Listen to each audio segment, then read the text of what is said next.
तमेव गतिश्च मुक्ति तमेव तमेव निगम प्रेम अवतार तमेव नाथ मम जीवन नाथ। तबे प्रेम अवतार शक्ति महाप्रभु ब्राह्मण प्रार्थना भगवान को उपाय किसी ना साप किंतु पहुंची गलानी बेंग पाखापाखि भगवान कौन कले ना एकाले चतुर आयस मांस खंड को नहीं मांस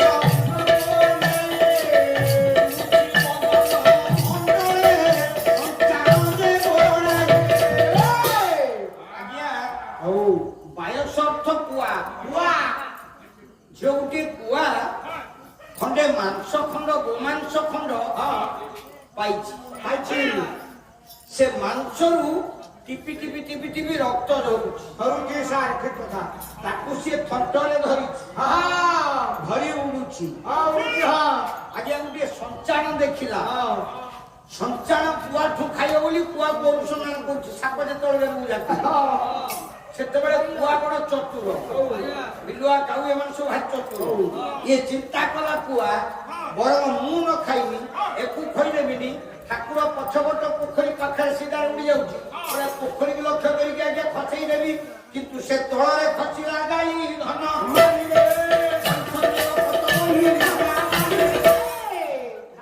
से पड़िलानी पानी रे आड़ी ଉପରେ पड़ीगला सापटा करछि माने मारिगो ठीक एतिकी बेले देखिला से रक्ताक्त मांस खंड करबे बिचारा प्रमाण का कराई हो से बेगुक नबो ना ये बड्ड खंडे मांस ने ता छुआ बाटी खाई हो कि ये बेसी पैसा जोठी मिलियो सेठी की लक्ष्य जेमिति मनुष्य सरकार जदि बाली बाटे एबे तो मां माने सब मां मानकर कोन व्यवस्था सरकार कर ठीक तो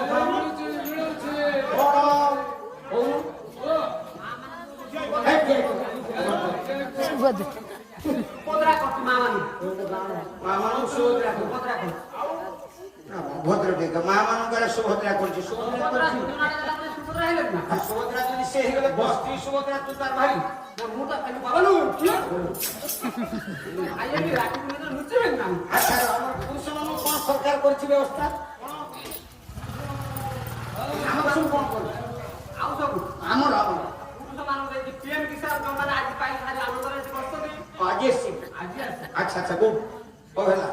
तेबे आ उपकार कोन उपकार या पर सुभद्रा योजना सरी गेला पर ता बटले सब सदवा योजना सदवा योजना पर सदवा योजना कोन 60 करे 60 सदवा ओ 60 पूर्वरु ये केई पाइबे 80 करे विभाग 80 मंत्री नुआ नियो माने गरम स्वामी मठ 80 पर्यंत से सदवा आमी तुम आधा काटे आमी तुम आधा काटे आओ ओली बसिया ये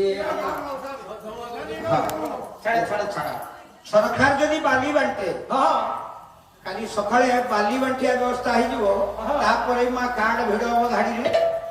हाथ रे 3 मुठा बाली सरधा बाई को आउरी बुके जिवो ता पानिया पे लाइन ले आमे ठिया एटा होचे हाथ किंतु देखो एठी की परिस्थिति भगवान कौन कले ना को मांस देले साप मांस नहीं कि टाणी की पड़ेगा बेंग तो बंचिला बेंग तार जीतिका खोजिकी से ता बाटरे गला ब्राह्मण कहला ठाकुर पुछी आसी भागवत तुमी रे पहुंचे लोक पचारी के बसचंती आज्ञा जे कौन जीव को दया सुध चित्ते बड़ गहने जगते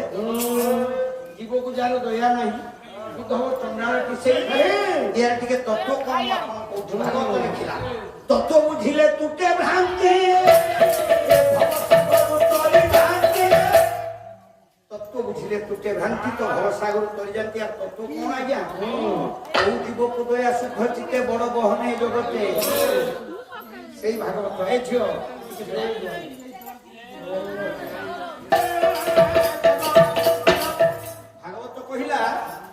प्रत्येक लोक प्रत्येक मनीष प्रत्येक स्वामी स्त्री न योग्यता न सफल काम स्वामी स्त्री रो जोठी प्रेम संपर्क नाही तो से की स्वामी से की स्त्री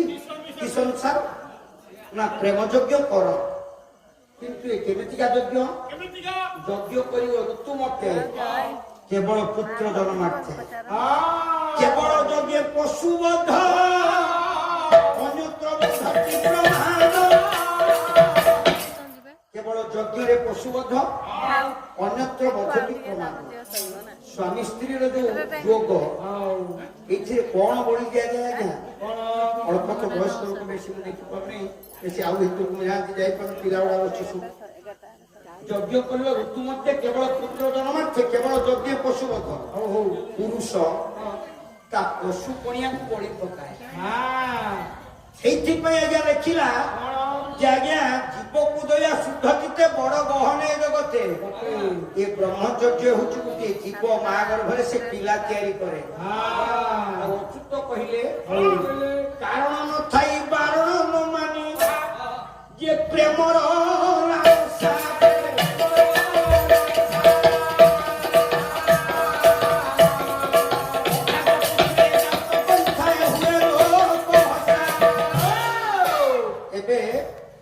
କଥା କହିବା ବାହାର କଥା ଛାଡନ୍ତୁ, ମେଜରିଟି ବାପାଙ୍କୁ ପଚାର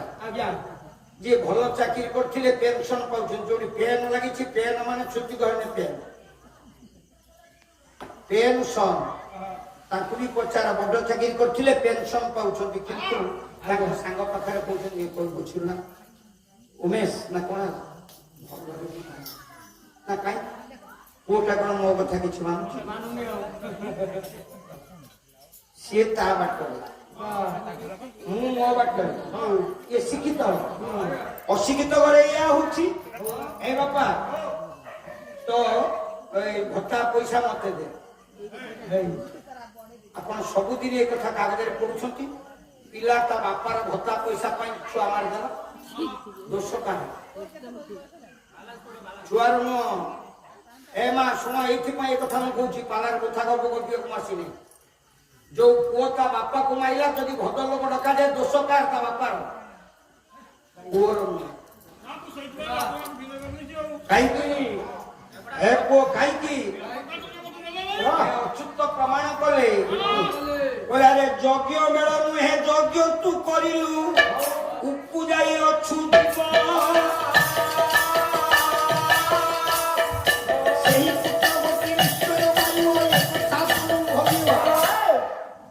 ଯୋଉଟା ଯଜ୍ଞର ସମୟ ନୁହେଁ ସ୍ତ୍ରୀ ସାଙ୍ଗରେ ପ୍ରେମ କରିବା ପାଇଁ।